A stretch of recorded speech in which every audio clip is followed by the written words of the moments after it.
So we have an update to a story that I did earlier this week about a court case against 10 individuals that were arrested during the protest of Donald Trump's inauguration.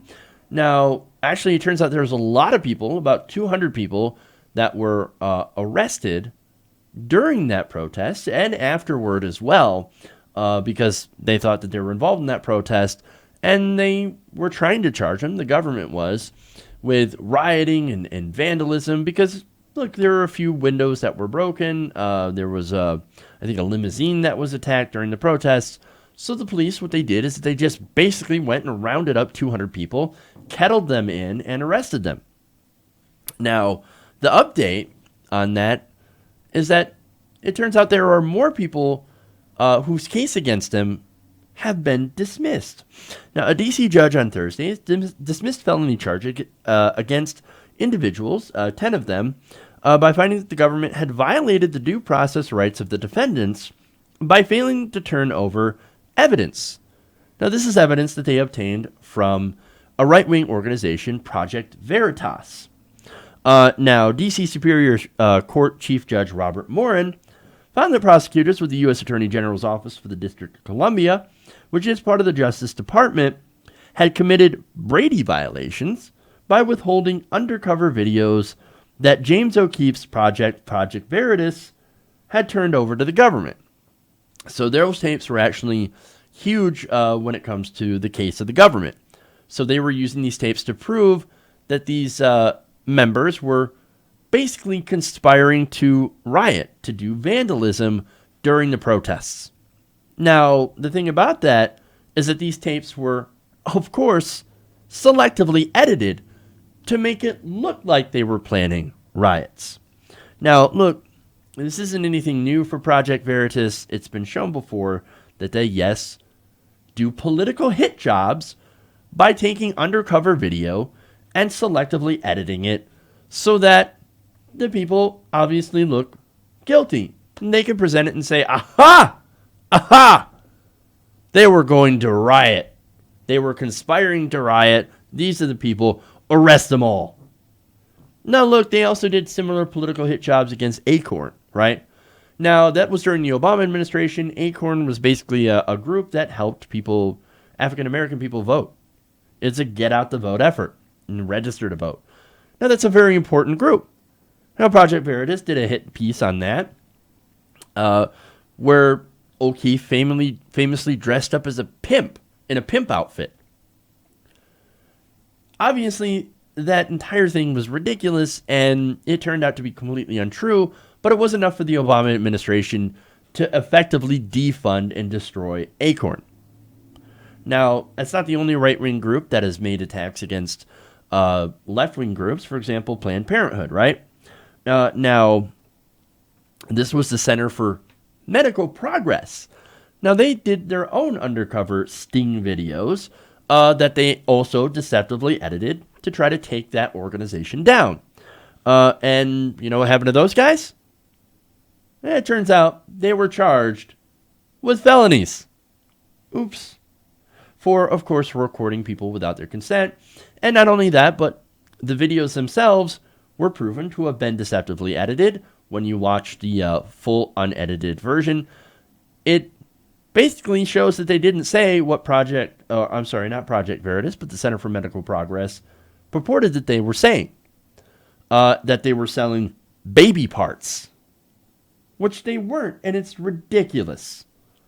So all of that was debunked, but it just shows you that the right has a record of taking video evidence and doctoring it in order to suit their political agenda.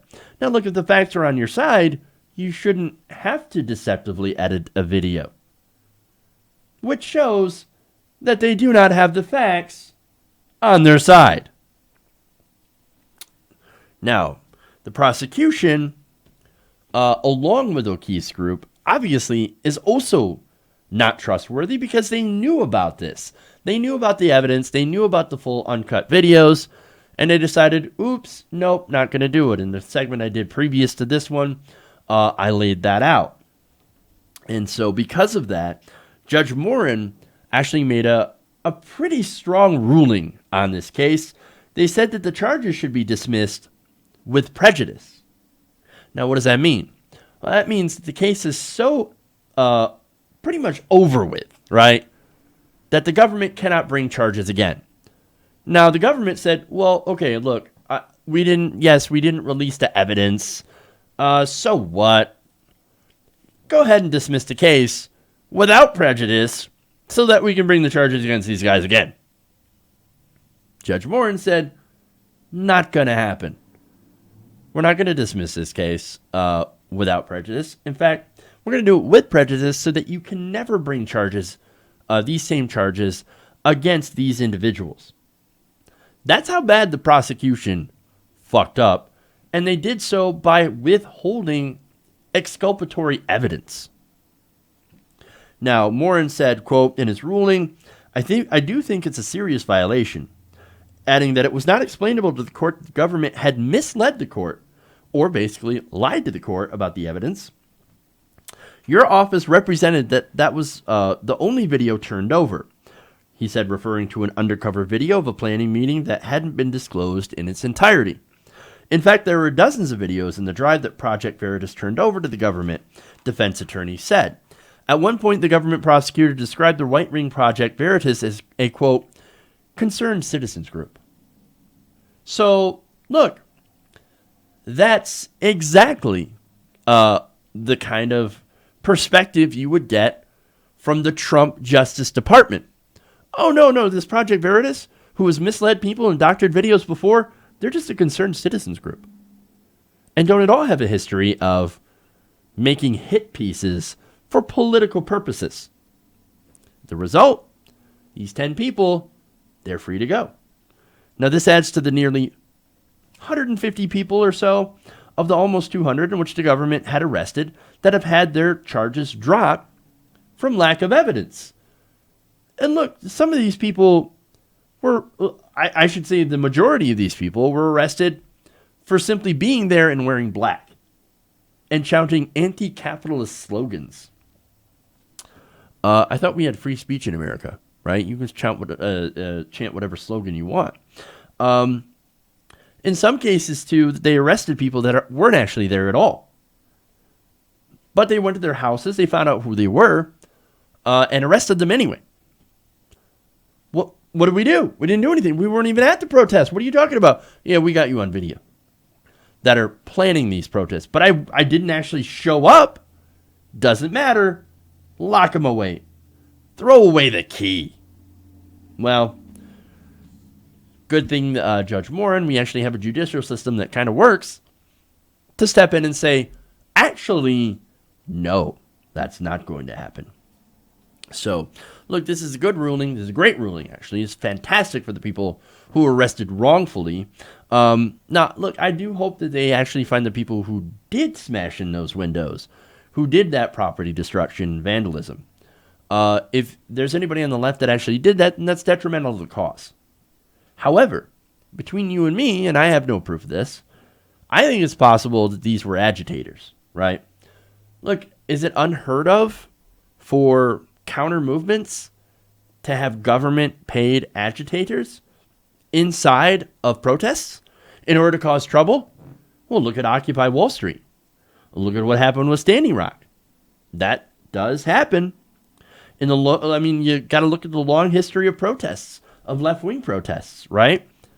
They get infiltrated, sometimes by government forces or right-wing forces, or basically sometimes those are the same thing, right?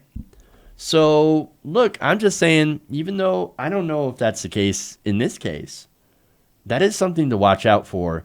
And I'm just saying that I wouldn't be surprised if the people who end up actually having done that violence and vandalism or smashed those windows, wouldn't be surprised if they ended up being not what they appear to be. Hey everybody, thanks for watching this video.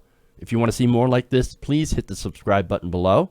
And if you want to support truly independent progressive media, please consider becoming a patron at patreon.com/TYTNation.